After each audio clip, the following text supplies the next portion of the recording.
Hello everyone, मैं कीर्ति पांडे। आपको नमस्कार। Welcome to study with ADP class के साथ आपका फिर से स्वागत है। हमने कल लास्ट अपना 35 तक कंप्लीट किया था। यहाँ के क्वेश्चंस में मैंने आपको बताया भी था कि 2011 की जनगणना के अनुसार भारत के मिजोरम राज्य की आदिवासियों की आबादी का प्रतिशत उनकी कुल आबादी की तुलना क्षेत्र में सबसे अधिक है। यहाँ की आबादी क्षेत्र का परसेंटेज था, ये भी मैंने एक्सप्लेन किया था भाई, 94.4 समथिंग है ना। लेकिन याद रखिए, जब यहाँ पे बात होती है केंद्र शासित प्रदेश की, तो वहाँ पे हमारा आंसर आता है लक्षद्वीप। लक्षद्वीप का कितना परसेंटेज है ये भी जान लीजिए भाई, 94.8 है। ठीक है, इस बात को बहुत ध्यान रखिएगा कि जब किसकी बात कर रहा है वो। निम्न कॉफ़ी उत्पादक क्षेत्रों में से कौन सा क्षेत्र कर्नाटक में नहीं है? जी, आपका चिकमंगलूर है, बी है कुर्ग, आपको बता दो कुर्ग को ही हम लोग कोडागू भी कहते हैं, सी हमारा बाबा बुदनगिरी है, डी पुलनेस है और ई है उपयुक्त में से कोई। तो आपको बता दो जो पुलनेस है वो कर्नाटक में नहीं है। जी हाँ। और कॉफ़ी के लिए कौन कौन से क्षेत्र प्रसिद्ध हैं ये मैं आपको बता दे रही हूँ। जी, जो हमारा भारतीय कॉफ़ी बोर्ड का अनुसार है ना, वो कर्नाटक की जो है चिकमंगलूर हो गया, कोडागू जिसे कुर्ग मैंने अभी बताया, और हासन जिले। ठीक है। केरल है, केरल का जो जिला है वो वायनाड है, त्रावणकोर है एवं नेल्लिथयम पेरिस क्षेत्र जो है ये भी कॉफ़ी के लिए प्रसिद्ध है। और तमिलनाडु जो है हमारा, उसका पुलनेज, नीलगिरी, शेवराय जिसे सलेम भी कहते हैं, अन्नामलाई जिसे कोयम्बटूर आज के ज़माने में जाना जाता है, उसे कॉफ़ी उत्पादन के लिए प्रसिद्ध है। और आपको लास्ट की मैं एक बात बताऊं, जो हमारा बाबा बुदनगिरी है ना, वो भारत में सर्वप्रथम कॉफ़ी के पौधे रोपित किए गए थे ना, वो यहीं पे किए गए थे। कॉफ़ी के पौधे जो सर्वप्रथम रोपित किए गए वो कोई और जगह नहीं, बाबा बुदनगिरी है। ठीक है। लेकिन यहाँ क्वेश्चन में हमारे जो बात हो रही है वो हो रही है कि कौन सा क्षेत्र कर्नाटक में नहीं है। तो देखिए, मैंने सारे क्षेत्र हमारे कर्नाटक में है, लेकिन हमारा पुलनेज नहीं आ रहा, तो इसका राइट आंसर हमारा 4th है, डी। ठीक है। नेक्स्ट क्वेश्चन की ओर बढ़ती हूँ। भौगोलिक क्षेत्र की दृष्टि से निम्न में से कौन सा जिला सबसे बड़ा है? जी, तो कौन सा जिला हमारा सबसे बड़ा है? हमारे पास ऑप्शन है ए ले, बी हमारा कक्ष, सी हमारा जैसलमेर, डी हमारा बाड़मेर और ई कोई नहीं। तो मैं आपको बता दूं कि जो हमारा 2019 के अनुसार, सॉरी, जो हमारे जिलों के कुल क्षेत्रफल की दृष्टि है ना, उसके कुछ रिपोर्ट्स निकल के आए थे। ठीक है। उसमें जो सबसे ज़्यादा जो जनसंख्या निकली है, जो जिला निकला है, वो हमारा कक्ष है। ठीक है। मैं आपको दो चीज़ें यहाँ पे स्पष्ट करना चाहूँगी। ठीक है, कक्ष और कक्ष का है कितना, ये मैं आपको बता दूँ भाई। इस बार जो कक्ष का हमारा निकला है वो पूरा ऑलराउंडर है। 4 5 6 7 1 मिनट, सॉरी, 4 5 6 7 4, ये हमारे कक्ष का है। ठीक है। जो हमारा लेह लद्दाख में पड़ता है वो है 45 और 100। ठीक है। जैसलमेर जो है, अब इसका यहाँ लिख दे रही हूँ जैसलमेर का, आप लोग अगर देख पा रहे हो तो ये 38401 है। ठीक है, ये हमारा जैसलमेर का है। और बाड़मेर का मैं नीचे लिख दे रही हूँ, 28387 है। ठीक है। तो मैं हाल की बात बता दूँ, जो हमारा कक्ष है उसकी संख्या सबसे ज़्यादा है हाल में, आपको यही है। ठीक है। लेकिन अब यहाँ लेकिन शब्द का मैम ने प्रयोग क्यों किया है? लेकिन हमारे जो क्षेत्रफल की दृष्टि से जो हमने निकाला है, जो हमारे संरचना आई है, वो है कक्ष, जो गुजरात में पड़ता है। ठीक है। ले सेकंड नंबर पे आती है, और जो जैसलमेर जो राजस्थान में है वो 3rd नंबर पे, जो बाड़मेर है वो 28 है। लेकिन हमारे जो बिहार है उन्होंने ए ऑप्शन को राइट किया है इस बार। देखिए, मैं बोर्ड की गारंटी नहीं ले सकती हूँ ना, मैं आपको राइट आंसर की गारंटी बता रही हूँ। राइट आंसर बी है, लेकिन हमारे बिहार लोक सेवा आयोग ने इसका उत्तर विकल्प ए माना था वहाँ पे। ठीक है। मैंने दोनों ही डाउट्स आपके क्लियर कर दिए हैं। अब चलती हूँ नेक्स्ट क्वेश्चन की ओर। अब हमारा 38 है, आइए 38 पे। जी, तो आते हैं भारत के किस राज्य में वन्य जीव अभ्यारण्य सबसे अधिक संख्या में है? सबसे अधिक संख्या में कहाँ पर है भाई? ए हमारा कर्नाटका है, बी हमारा तमिलनाडु, सी हमारा महाराष्ट्र है और डी हमारा मध्य प्रदेश है और ये है कोई नहीं, है ना। कुछ लोग आप लोग सोचिए।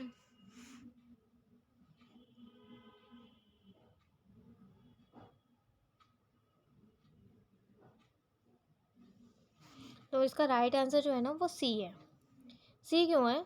देखिए 2020 की स्थिति के जो अनुसार है ना, 2020 की स्थिति में जब निकाली गई थी रिपोर्ट, तो भारत के राज्यों में वन्य जीव अभयारण्य सर्वाधिक संख्या महाराष्ट्र में कितनी है, ये भी मैं आपको बता दूं, 48 है। ठीक है, ये राज्य की बात हो गई। जबकि अगर संघ राज्य की बात करें, जो अंडमान निकोबार है, वहाँ 96 है। हमारे यहाँ जब संघ राज्य क्षेत्रों की बात होगी तो वहाँ अंडमान निकोबार को चूज़ करें जो 96 है, और जबकि वन्यजीव अभयारण्य की बात करें तो वहाँ महाराष्ट्र सबसे ज़्यादा है। ठीक है, इसलिए कंफ्यूज मत होइएगा, मैं एक एक नंबर के साथ आपको डिनोट कर रही हूँ जो सेगमेंट, उसका बहुत ध्यान रखिएगा। ठीक है, नेक्स्ट है, बिहार में प्रवाहित होने वाली निम्न नदियों में से उत्तर की ओर प्रवाहित होने वाली कौन सी नदी है? अब मैं आपको बता दूं, जितने भी क्वेश्चन बिहार से है ना, बिहार वाले, उसका बहुत ध्यान दीजिएगा, क्योंकि बिहार के जितने भी क्वेश्चंस हैं ना वो बहुत स्पेशल हैं, क्योंकि उनको हम छोड़ नहीं सकते। बिहार के लिए देखिए, मैंने कल चंपारण की बात करी थी, वही मैंने आपको बताया था कि पश्चिमी चंपारण में हमारा क्या है सीन। ठीक है, पश्चिमी चंपारण हर जगह फेमस है, पश्चिमी उत्तर भाग में हमारा स्लैट मिट्टी पाई जाती है। मैं इसलिए नहीं बताती हूँ कि आप लोग भूलिए, बल्कि उसे याद रखिए। ठीक है, तो आइए हम ऑप्शंस के ऊपर चलते हैं। तो बिहार में प्रवाहित होने वाली निम्न मध्य से उत्तर की ओर धारा प्रवाहित होने वाली कौन सी नदी? तो पहला ए बागमती है, बी कमला, सी कोसी, डी गंडक और ई कोई नहीं। तो बताओ, तो बिहार में उत्तर की ओर प्रवाहित होने वाली नदियों के जो नाम है वो लिख लीजिए आप लोग। घाघरा है, गंडक है, बागमती भी है, बलान भी है, बूढ़ी है, गंडक है, कोसी है, महानंदा है और कमला है। ठीक है, बूढ़ी गंडक गंडक है यहाँ पे। फिर से एक बार सोच लीजिए, बिहार में उत्तर की ओर प्रवाहित होने वाली नदियाँ घाघरा है, गंडक है, बागमती है, बलान है, बूढ़ी गंडक है, कोसी है, महानंदा है और कमला है। तो इसका राइट आंसर है हमारा गंडक। सॉरी 1 मिनट, इसमें हमारा राइट आंसर होगा ई। क्योंकि देखिए बिहार में हमारी सारी नदियाँ प्रवाहित हो रही, कोसी का भी नाम हमारे पास है, मैंने आपको बताया, बागमती का भी नाम आ रहा है, गंडक का भी नाम आ रहा है और कमला का भी नाम। तो देखिए लास्ट में जो ऑप्शन उपयुक्त में से कोई नहीं और ये उपयुक्त में से एक से अधिक, तो हमारी बात हो रही एक से अधिक है भाई, क्योंकि सारी ही नदियाँ उत्तर में प्रवाहित हो रही हैं। ठीक है, ये नाम आप लोग याद कर लीजिएगा। फिर से मैं एक बार रिपीट कर दे रही हूँ, बिहार में उत्तर के प्रवाहित होने वाली जो नदियाँ हैं वो है घाघरा, गंडक, कोसी, महानंदा, कमला, बूढ़ी गंडक। तो इसलिए सारे ही ऑप्शन हमारे राइट हैं। तो भाई जब उपयुक्त में से कोई नहीं है, उपयुक्त में से एक से अधिक, जब एक से अधिक होंगे तो हम ई ऑप्शन चूज करेंगे। ठीक है, आइए 40 क्वेश्चन के ऊपर आते हैं हम लोग। 139, आइए निम्न हिमालय पर्वत श्रेणियों में से किस पर्वत श्रेणियों को अटल टनल पार करती है? कौन सी है भाई? ए जास्कर, बी पश्चिमी पीर पंजाल, सी लद्दाख, डी पूरी पीर पंजाल और ई उपयुक्त में से कोई नहीं या एक से अधिक।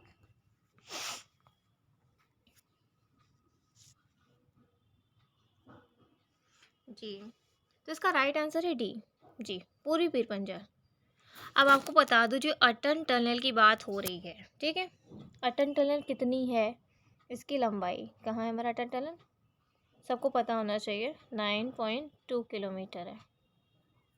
ठीक है, अटल टनल हिमालय के पूर्वी पीर पंजाल श्रृंखला में स्थित है और ये पूरे वर्ष मनाली को लाहौर स्पीति घाटी से जोड़ कर रखती है। ये गाड़ी हमारी जो है ना लाहौर स्पीति से जोड़ के रखती है।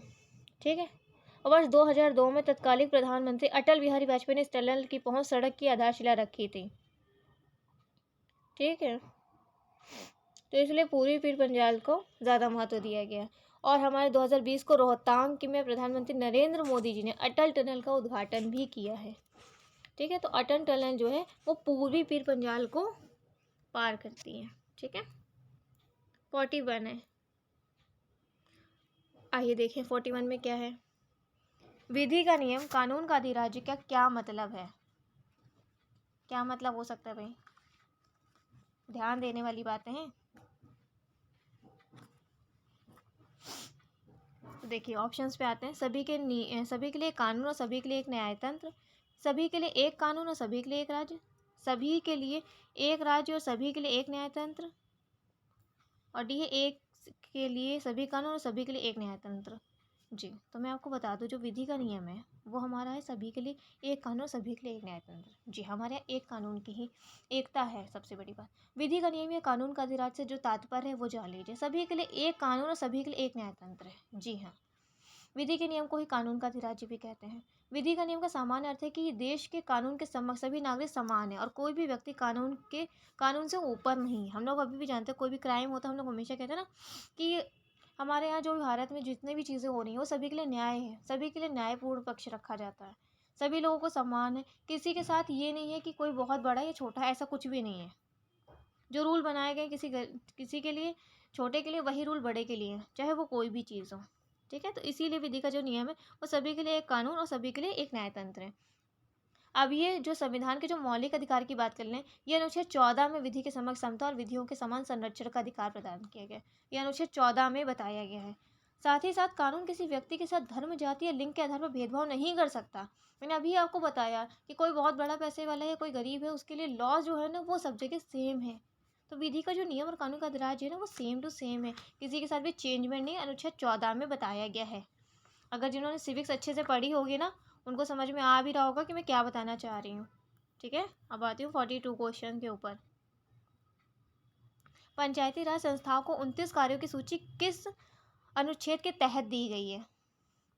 किस अनुच्छेद के तहत दी गई भाई?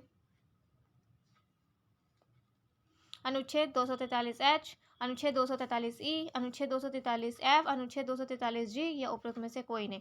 जी, तो भाई एक बात बता दीजिए, सिविक्स जिसने बहुत अच्छे से पढ़ी है वही लोग मुझे बता दें। 2 मिनट सोच लीजिए, 1 सेकंड सोचने का मिलना चाहिए ना।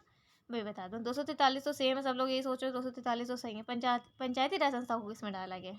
तो जी में डाला गया। जी हाँ, पंचायती राज संस्थाओं को 29 कार्यों की सूची अनुच्छेद 243G के अंतर्गत दी गई है। 243G 243 के अनुसार, भाई 243G या 243 कह लीजिए, के अनुसार पंचायतों को आर्थिक विकास और सामाजिक न्याय के लिए योजना तैयार करने हेतु तथा आर्थिक विकास और सामाजिक न्याय की ऐसी योजनाओं को जो उन्हें सौंपी जाए, जिनके अंतर्गत वो भी योजनाएं थी जो 11वीं अनुसूची में सूचीबद्ध विषयों के संबंध में है। ठीक है, उत्तरदायी सौंपा गया था। और 11वीं अनुसूची को 73वें संविधान संशोधन अधिनियम के द्वारा 1992 द्वारा संविधान में जोड़ा भी गया है। 73वें संविधान संशोधन अधिनियम के द्वारा इसे जोड़ा गया था। इसमें पंचायत से संबंधित 29 कार्यों की सूची वर्णित है। 29 कार्य भी हैं। ठीक है, 1992 द्वारा संविधान में से जोड़ा गया था। 29 कार्य की सूची है। देखिए, जितने मैं बोल रही हूँ उतना आप सुनते भी जाइए, सुन के भी बहुत फायदा है आपका। आइए हम नेक्स्ट क्वेश्चन के ऊपर बात करें। नागरिकता संशोधन कानून कब पारित हुआ? तो कब पारित हुआ, तो आइए हम उस पर बात करते हैं। कब पारित हुआ होगा?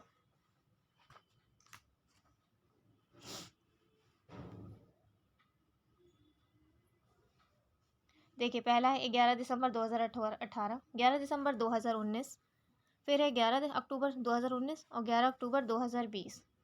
जी, तो मैं आपको बता दूं, कानून जो हमारे पास था 11 दिसंबर 2019 को पारित हुआ था। अभी बता दूं कहाँ कहाँ पारित हुआ था। नागरिकता संशोधन विधेयक 2019 लोकसभा में 9 दिसंबर 2019 को प्रस्तुत किया गया था। जी हाँ, 2019 को प्रस्तुत किया गया था 9 दिसंबर में। ठीक है, तथा एवं उसी तिथि को लोकसभा से पारित कर दिया गया। 11 दिसंबर 2019 को ये राज्यसभा द्वारा पारित किया गया। देखिए, पहले 9 दिसंबर 2019 को प्रस्तुत किया गया। हम लोग हमेशा जानते हैं पहले हर चीज़ प्रस्तुत की जाएगी, उसके बाद उसे पारित भी किया जाए और उसके बाद उसे लागू होना होता है। तो 11 दिसंबर 2019 को ये राज्यसभा द्वारा पारित किया गया और राष्ट्रपति ने इस विधेयक को 12 दिसंबर 2019 को मंजूरी प्रदान कर दी और ये विधेयक अधिनियम बन गया। 10 जनवरी 2020 से नागरिकता संशोधन अधिनियम 2019 को लागू हो गया। तो आप सभी लोग समझ गए होंगे कि मैं क्या बताना चाह रही हूँ कि भाई देखिए, 11 दिसंबर 2019 को ये राज्यसभा द्वारा पारित किया गया था और उसी डेट को यहाँ माना जाएगा। 2018 कहीं नहीं है, 11 अक्टूबर को भी कुछ नहीं हुआ था और 11 अक्टूबर 2020 में भी कुछ नहीं हुआ था। जो भी केस हुआ है वो हमारा 11 दिसंबर 2019 की ही बीच हुआ है। ठीक है, जितनी यहाँ 4 बातें मैंने आपको बता दी है। लोग पूछ सकते हैं कि भाई नागरिक संशोधन विधेयक लोकसभा में कब प्रस्तुत किया गया था, तो 9 दिसंबर 2019 रखिएगा। उसके बाद हो सकता है वो पूछ देंगे कि ये राज्यसभा द्वारा कब पारित किया गया, जो भी इस क्वेश्चन में पूछा गया, तो वो 11 दिसंबर 2019, और राष्ट्रपति ने इस विधेयक को कब मंजूरी दी, तो वो 12 दिसंबर 2019 है।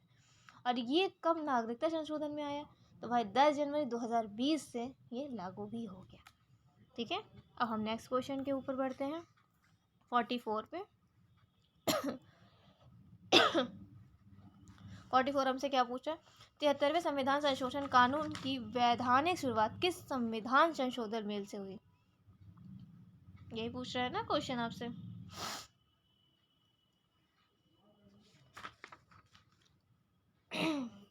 तो देखिए पहला ऑप्शन है हमारे पास 61वां संविधान संशोधन, 61वां संविधान संशोधन, 62वां संविधान संशोधन बिल, 73वां संविधान संशोधन बिल, 64वां संविधान संशोधन बिल, और ये उपरोक्त में से कोई नहीं। तो जी मैं इसका राइट जो आंसर है ना, सॉरी ये है हमारा 64वां संशोधन बिल है हमारा। अब ये कैसे आया है, मैंने आपको बताया ना 73वां संविधान संशोधन जो आया था हमारे पास 2019 के आसपास, है ना, यही तो मैंने बताया था। अब मैं बात करती हूँ को आंसर्स की। पंचायती राज संस्थाओं को संवैधानिक दर्जा प्राप्त कराने वाले 73वें संविधान संशोधन अधिनियम की वैधानिक शुरुआत मूलतः 64वें संविधान संशोधन बिल के द्वारा हुई थी। हमने अभी ऊपर एक चीज़ पढ़ी है पंचायती राज्य की, जस्ट बगल में पढ़ी है जी, देखिए 29 कार्य की बात हो रही थी और हमने बताया था ये 73वां संविधान संशोधन, और सेम टू सेम ये क्वेश्चन रिपीट हुआ और ये वापस आके 64वें पे फिर आके रुका। देखिए सारी चीज़ें वहीं आके रुकती। आइए तो हम बात करते हैं 64वां संविधान संशोधन। जी हाँ, पंचायती राज संस्थाओं को संवैधानिक दर्जा प्रदान करने वाला 73वें संविधान संशोधन अधिनियम की वैधानिक शुरुआत जो हमारी 64वें संविधान संशोधन विधेयक बिल द्वारा हुई थी। और मैं बता दूं इस बिल को सबसे पहले 1989 में प्रधानमंत्री राजीव गांधी द्वारा लोकसभा में प्रस्तुत किया गया था, लेकिन ये विधायक राज्यसभा में पारित नहीं होने के कारण स्थगित कर दिया गया था। ठीक है, लेकिन फिर उसके बाद 72वां संविधान संशोधन विधेयक 1991 द्वारा संसद के दोनों सदनों द्वारा पारित होकर 73वें संविधान संशोधन अधिनियम 1992 के रूप में अधिनियत हुआ था। तो याद रखिए जो 64वां संविधान संशोधन है वो 73वें संविधान संशोधन अधिनियम की शुरुआत द्वारा हुआ था। ठीक है, 64वें के द्वारा आया है, तो इसलिए राइट आंसर हमारा 64 होगा। देखिए कंफ्यूज मत होइएगा, कंफ्यूज होने का मतलब आपने सब कुछ फंसा दिया। और 73वां संविधान संशोधन अधिनियम 1992 के रूप में अधिनियमित हुआ था। ठीक है, आइए अब हम नेक्स्ट क्वेश्चन के आगे बढ़ते हैं।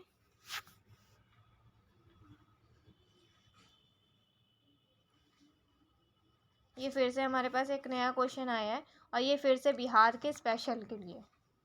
बिहार वालों तैयार रहो, इस बार तो हम लोग बिहार पीसीएस निकाल के ही रहेंगे, है ना, और निकालना हमारा ज़रूरत भी है, हमें निकालना ही होगा। ठीक है, आइए हम नेक्स्ट क्वेश्चन पर। वर्ष 1632 में बिहार के पटना शहर में कौन सी कंपनी ने अपनी फैक्ट्री स्थापित की थी? जी, कौन सी फैक्ट्री स्थापित करी थी? तो British East India Company, Dutch East India Company, पुर्तगाली East India Company, French East India Company, उपरोक्त में से कोई नहीं। देखिए ये इतिहास का क्वेश्चन है, किसी ने हिस्ट्री अगर ढंग से पढ़ी हो तो देखिए हिस्ट्री में तो बहुत सारी चीज़ें, बिहार भी, यूपी भी, एमपी भी है ना। तो फिलहाल मैं बता दूं जो हमारा डच है, डच सिस्टम सभी ने सुना ना, डच ईस्ट इंडिया कंपनी आई थी पहले, ब्रिटिश इंडिया पहले, पुर्तगाली ईस्ट इंडिया कंपनी आई थी, फिर इंग्लिश आई, इस तरीके से चलता रहा सिस्टम। तो मैं बता दूं जो पटना डिस्ट्रिक्ट गजेटियर इतिहास की, ठीक है, जो पटना में डच फैक्ट्री की स्थापना 1632 में हुई थी, जबकि हमें इसका कोई प्रमाण प्राप्त नहीं हो सका, किंतु जो हमारा बिहार लोक सेवा आयोग है जो इसकी हम तैयारी करें बिहार पीसीएस में, ये लगातार पूछा जाता है और वो हमेशा यही कहता है और वो इसी को ही प्रायोरिटी भी देता है। यह प्राप्त जो सर्वप्रथम डचों ने पटना कॉलेज की उत्तरी इमारत में 1632 ईस्वी में डच फैक्ट्री की स्थापना की थी, उनका मानना है, और इनकी रुचि सूती वस्त्र, चीनी, शोरा, अफीम आदि से संबंधित व्यापार में थी। देखिए एक मैं बात बता दूं यहाँ पे बिहार लोक सेवा के चीज़ों के बारे में कि बिहार के हर डिस्ट्रिक्ट का एक अलग अलग सीन है, हर स्टेट का एक अलग अलग चीज़ें हैं। देखिए ये क्वेश्चन हमेशा पूछा जा रहा है वहाँ पे, ठीक है, लेकिन इसका जो राइट आंसर 1632 में मानता है, वो अपनी तरफ से मानता है, लेकिन ये अप्रमाणित स्रोत से है, इसका कोई फैक्ट नहीं पाया गया है, लेकिन वो मानता है, और हालांकि वो इसलिए मानता है क्योंकि डचों ने पटना कॉलेज की उत्तरी इमारत में 1632 ईस्वी में डच फैक्ट्री की स्थापना करी थी, इसलिए डच को मानते हैं कि बिहार के पटना शहर में डच ईस्ट इंडिया कंपनी ने अपनी फैक्ट्री स्थापित करी थी। ठीक है, आइए हम वापस अपने राइट आंसर पे 46 पे अब आते हैं। निम्न में से कौन सा विकेंद्रीकरण का वैशिष्ट्य नहीं है? ठीक है, पहला है स्वायत्तता, लोक सहभागिता, स्थानीय समुदायों में आत्मविश्वास को जगाना, स्थानीय समुदायों को सशक्त बनाना, और उपयुक्त में से कोई नहीं।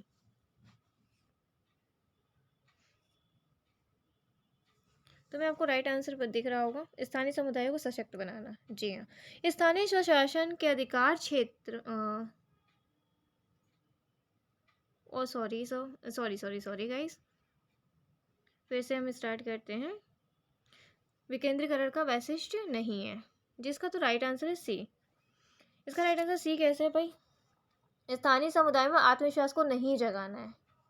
विकेंद्रीकरण का वैशिष्ट्य या विशेषता नहीं, स्वायत्तता, लोक सहभागिता एवं स्थानीय समुदायों को सशक्त बनाना विकेंद्रीकरण की विशेषता है। विकेंद्रीकरण की जो विशेषता है ना, वो स्थानीय समुदाय में आत्मविश्वास को नहीं जगाना है, बल्कि सहभागिता एवं स्थानीय समुदाय को सशक्त बनाना है। ठीक है, सशक्त बनाती है वो। बाकी देखिए, लोक सहभागिता है, स्वायत्त है, स्थानीय समुदाय सशक्त बना, इसने क्वेश्चन पूछा है नहीं के बारे में। ठीक है, नहीं आता है जिसमें। ठीक है, क्वेश्चनों को बहुत ध्यान से देखिएगा वरना कंफ्यूजन हो जाएगी। ब्रिटिश शासन काल में संविधान के विकास में कौन सा कानून ऐतिहासिक नहीं था? तो कौन सा कानून ऐतिहासिक नहीं था? देखिए हमारे पास ऑप्शंस दिए हुए हैं, आपको आई थिंक दिखाई भी देता होगा। फर्स्ट है regulating 1773, charter act 1833, government of India act 1919, protection of civil rights act 1955, उपरोक्त में से कोई नहीं। जी, तो इसका राइट आंसर है हमारे पास D, protection of civil rights. कौन सा कानून ऐतिहासिक नहीं की बात कर रहे हैं? भारत में ब्रिटिश शासन के दौरान ब्रिटिश सरकार के कुछ रेगुलेटिंग एक्ट जो थे 1773 में आए थे, चार्टर एक्ट है 1837 में, गवर्नमेंट ऑफ इंडिया एक्ट 1919 में पारित किया गया था, जबकि protection of civil rights act जो है वो 1955 भारतीय संसद द्वारा पारित किया गया था। ये आया तो था लेकिन ब्रिटिश शासनकाल का नहीं था, ये हमारे भारतीय संसद के द्वारा बनाया गया था। ठीक है, बाकी ये जो तीनों हैं वो हमारे ब्रिटिश शासनकाल से हैं बिलोंग।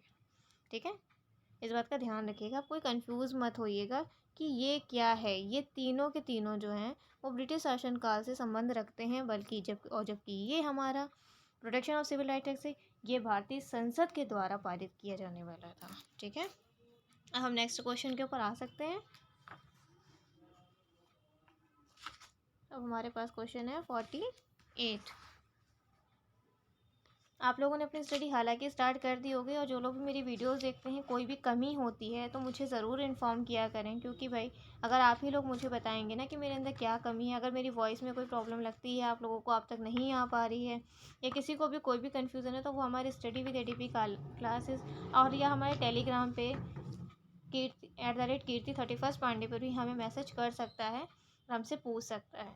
ठीक है, हमारे क्लासेस चलती हैं ऑनलाइन, आप हमें ज्वाइन कर सकते हैं। हम सभी आपके फ्यूचर के लिए ही बैठे हैं। आई होप आप लोग समझते होंगे कि हम क्या कहना चाहते हैं। जो भी RPCS की तैयारी कर रहे हैं उनके लिए wishing you all the best. हम चाहते हैं कि आप आगे बढ़ें। देखिए, ये जो क्वेश्चन है ना, हाल में ही संसद की नई इमारत के निर्माण की बोली किसने जीत ली है, ये करेंट क्वेश्चन है, लेकिन मैं फिर भी बता दे रही हूँ। L&T लिमिटेड, या रिलायंस प्रोजेक्टर लिमिटेड, या Tata projects limited, national highway authority of India, और फिर में से कोई नहीं। ये करंट का क्वेश्चन है। ठीक है, अब करंट तो चेंज होती रहती है, लेकिन फिर भी मैं बता दे रही हूँ क्योंकि आपके मन में डाउट नहीं। टाटा प्रोजेक्ट्स लिमिटेड ने उस टाइम पर जीता था। देखिए 2020 का पूछा गया प्रश्न, 2020 का करंट था ये।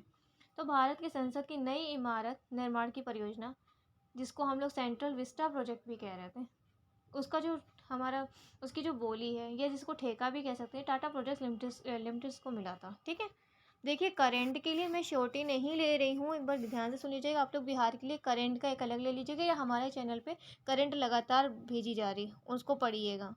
ठीक है, जिससे कि आप कंफ्यूज मत होइएगा, क्योंकि कंफ्यूजन अगर आप होंगे ना कि करंट भी इसमें रट लें, तो करंट को हटा के रखिएगा। जो टॉपिक्स है ना सिर्फ उसको देखिए, उसको ही फोकस करिए। ठीक है, अब भारत के संविधान का कौन सा अनुच्छेद भारतीय निर्वाचन आयोग की स्थापना संबंधित है? अनुच्छेद 324, अनुच्छेद 148, अनुच्छेद 342 और अनुच्छेद 325। जो तो मैं बता दूं कि इसका जो राइट आंसर है वो ए है। भारतीय निर्वाचन आयोग की बात कर रहा है। देखिए सिविक्स की बात हो रही है यहाँ पे। भारतीय संविधान के अनुच्छेद 324 के तहत जो संसद और एवं राज्य विधानमंडल तथा राष्ट्रपति और उपराष्ट्रपति पदों के जो निर्वाचन होते हैं ना, उसको निर्वाचक नामावली तैयार कराने तथा इन निर्वाचकों के संचालन का जो अधीक्षण, निदेशन और नियंत्रण करने के लिए निर्वाचन आयोग का जो है प्रावधान किया गया था। ये सारी चीज़ें हमारे अनुच्छेद 324 के अंडर में आती हैं। ठीक है, चाहे वो राष्ट्रपति की बात करें, चाहे वो उपराष्ट्रपति पदों के निर्वाचन के लिए बात करें, या संसद राज्य विधानमंडलों के लिए उनकी चाहे नामवाली तैयार करनी हो, या निर्वाचनों के संचालन का अधिकरण करना हो, निदेशन हो या नियंत्रण हो, या निर्वाचन आयोग का प्रावधान हो, ये सब के सब भारतीय संविधान 324 के अंडर में आते हैं। देखिए मैं बार बार रिपीट इसलिए करती हूँ ताकि आप कंफ्यूज ना हो। ठीक है, तो कंफ्यूज होना मना है। अगर आप कंफ्यूज होंगे तो आंसर नहीं दे पाएंगे। देखिए एक और करंट का ही क्वेश्चन है। करंट का मतलब 2020 में जो क्वेश्चन पूछा गया है, क्योंकि हम जो पेपर सॉल्व करो 66 का है। ठीक है,